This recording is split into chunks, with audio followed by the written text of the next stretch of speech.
my name is Christian. If you're new here, welcome. And if you're coming back, it's good to see you. Usually I do videos about movies and TV shows, but today I wanted to start a new series that kind of plays in between those longer videos that I'm calling From the Apartment.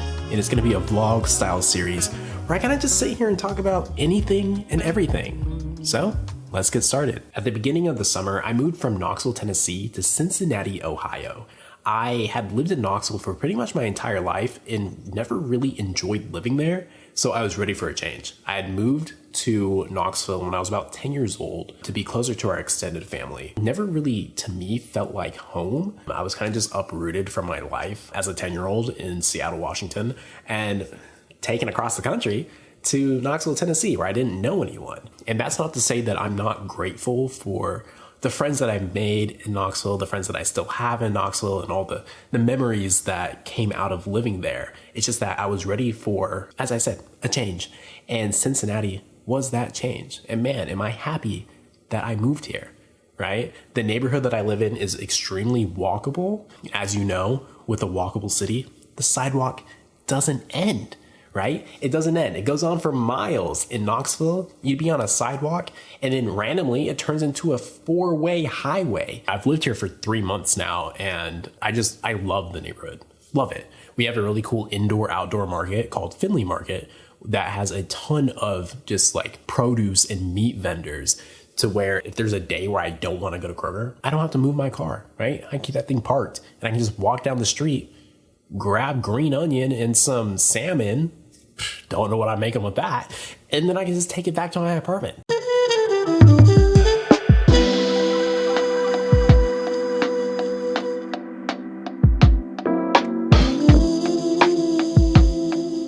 I'm also grateful that I was able to keep my job that I had in Knoxville here in Cincinnati, right?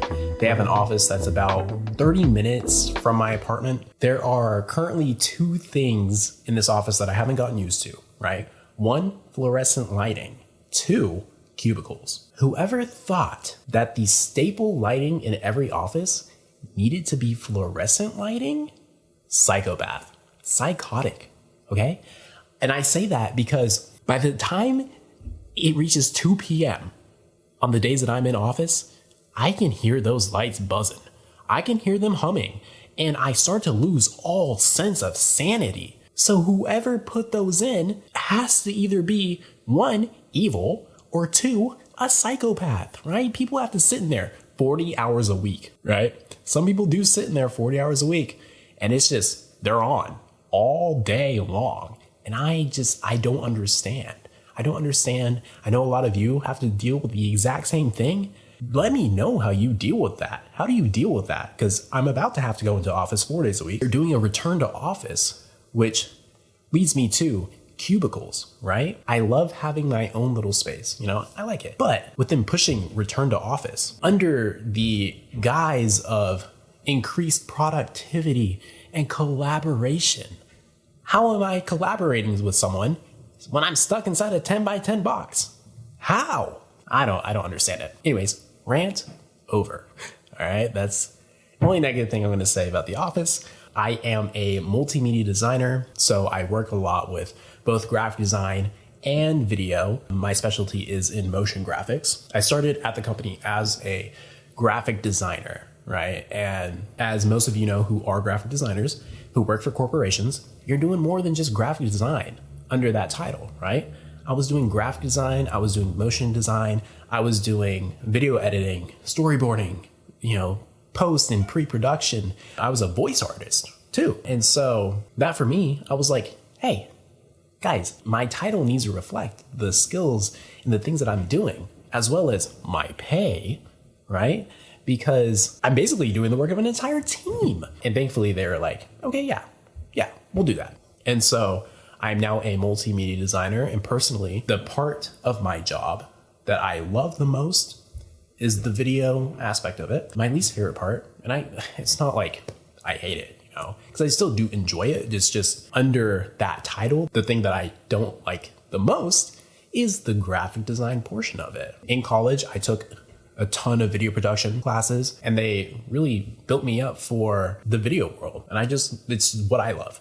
It's what I wanted to do. I wanted to be a TV producer. That was like my dream job that I had after college. Going into college, my dream job was to be a lawyer, and you can see how that turned out. I took one poli-sci class, and I was like, this is not for me.